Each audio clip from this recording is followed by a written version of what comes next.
नमस्ते मेरे प्यारे दर्शकों, मैं फिर से आ गई आप लोगों के सामने। जैसा कि हम लोग इससे पहले वाले वीडियो में हमने चर्चा की रोगों के प्रकार के बारे में।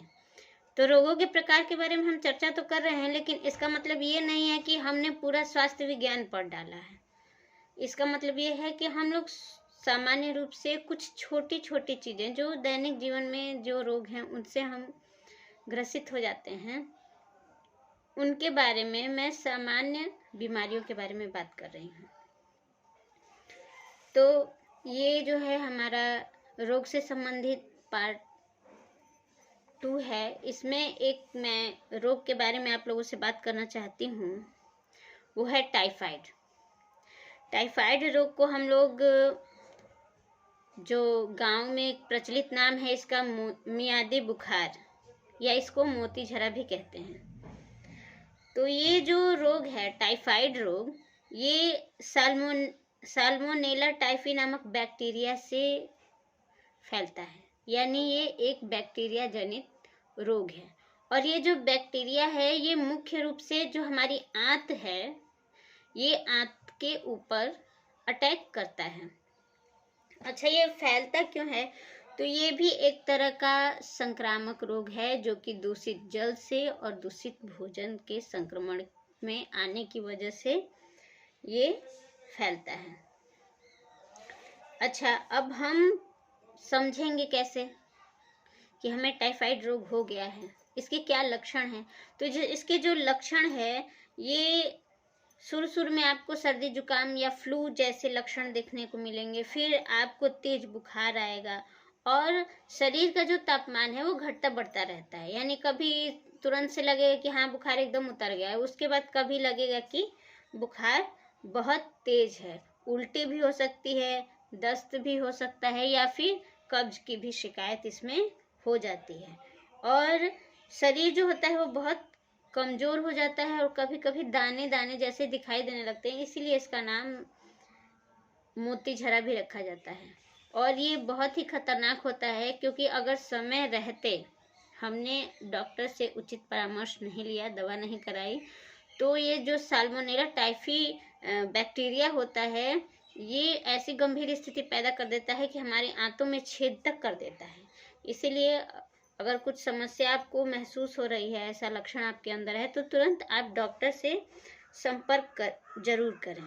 और जो टाइफाइड का रोगी है या उसके घर वाले हैं, वो साफ सफाई का विशेष ध्यान दें और रोगी को पूरी तरह से आराम करने दें, क्योंकि चूंकि वो उसका शरीर बहुत कमजोर हो जाता है तो उसको आराम की ज़रूरत होती है। साथ ही अगर उसे आप पानी, जो भी पानी आप उसे पीने के लिए दे रहे हैं, पहले उसके अच्छी तरह से उबाल लीजिए, ठंडा कर लीजिए और छानने के बाद ही रोगी को देना चाहिए। खाने पीने में भी खास तौर से सावधानी रखनी चाहिए। कभी भी बहुत ज़्यादा जो जिसको टाइफाइड हुआ है उसको हैवी खाना नहीं देना चाहिए, जो पचने में दिक्कत करे। उसको खाने में आप जो साबूदाना का दलिया दे सकते हैं या खिचड़ी दे सकते हैं। मिर्च मसाला तला भुना पदार्थ तो एकदम नहीं देना चाहिए। और जितनी जल्दी हो सके उतनी जल्दी आप डॉक्टर से संपर्क जरूर करें।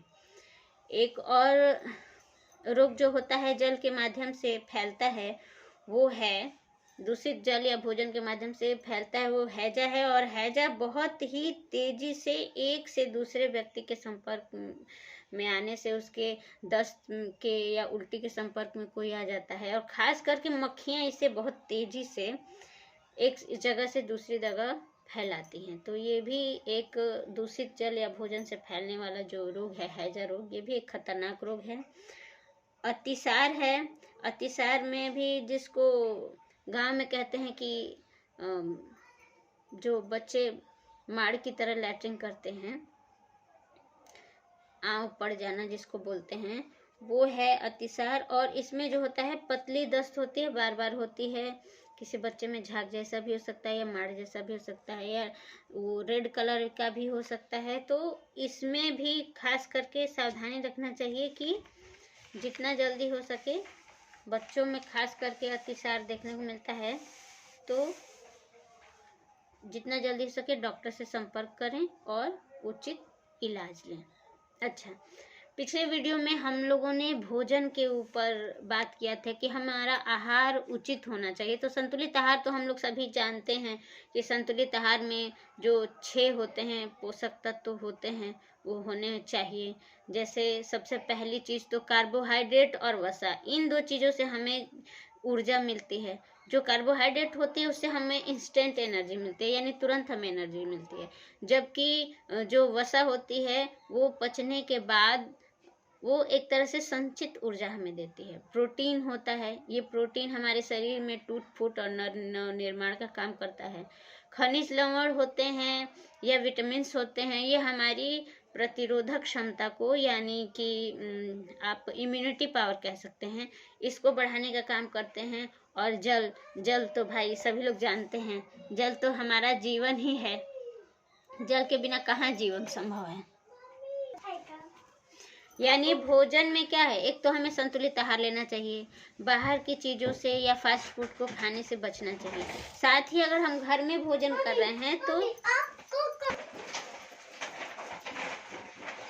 देखिए, भोजन पौष्टिक हो, संतुलित हो, ये तो जरूरी है। साथ ही जहाँ भी जिस स्थान पे भोजन बनाया जा रहा है वो जगह साफ सुथरी होनी चाहिए। जिस बर्तन में बनाया जा रहा है वो बर्तन साफ सुथरा होना चाहिए। जो खाना बनाने का काम कर रहा है या तैयारी का काम कर रहा है या परोसने का काम कर रहा है उसको भी साफ सफाई से रहना जरूरी है। जो भोजन कर रहा है उसको भी साफ सफाई से रहना जरूरी है। यानी खाना खाने से पहले और खाना खाने के बाद दोनों टाइम हमें हाथों को अच्छे से साबुन से साफ जरूर करना चाहिए। और दूसरी बात कि बासी खाना कभी नहीं खाना चाहिए, चाहे वो कितना भी टेस्टी खाना हो, आप बासी खाने को खाने से बचिए। जो भोजन आप ले रहे हैं वो आप निश्चिंत होके आराम से बैठ के खाइए, उसे खूब चबा चबा के खाइए और आपके मुंह का जो लार है उसमें उसको मिलने दीजिए। बहुत से लोग होते हैं टीवी देखते रहते हैं, मोबाइल चलाते रहते हैं या गुस्से में, ऐसी जो सिचुएशंस होती हैं ऐसे में खाना कभी खाना नहीं चाहिए। जब आप शांत मन से भोजन लेंगे तो वही आपके शरीर को के अंग को लगेगा। दूसरी बात, जब आपको खुल के भूख लगे तभी आप खाना खाइए, बिना भूख के खाना कभी नहीं खाना चाहिए। कुछ लोगों की आदत रहती है कि भूख लगी है चाहे नहीं लगी है थोड़ा थोड़ा कुछ ना कुछ खाते रहते हैं, ऐसा कभी करना नहीं चाहिए।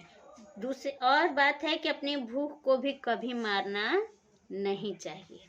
अच्छा, हमें प्रतिदिन कम से कम 8 से 10 ग्लास पानी जरूर पीना चाहिए। खास करके खाना खाने के आधा घंटा पहले आप पानी पीजिए। और देखिए, कहा जाता है कि जो खाने से पहले का पानी होता है वो पानी हमारे शरीर को लगता है वो घी के समान होता है। जो खाने के दौरान हम पानी लेते हैं, कोशिश करना चाहिए कि खाने के दौरान हम पानी न पिएं, लेकिन अगर फिर भी अगर आपको पीना है तो बीच बीच में घूट घूट करके थोड़ा सा पानी 1 या 2 बार आप पी सकते हैं। अब ये नहीं कि आप बार बार पीते रहें, वो आनंद का विषय होता है। और खाने के तुरंत बाद अगर आप भर पेट पानी पी रहे हैं तो वो हमारे शरीर में विष का काम करता है। और खाने के आधे घंटे या 45 मिनट बाद अगर आप पानी पी रहे हैं तो हमारे शरीर में अमृत का काम करता है। तो इन चीज़ों को ध्यान रखते हुए सुबह आप जब आप उठ रहे हैं खाली पेट गुनगुना पानी पीजिए, बहुत बहुत ही अच्छा है।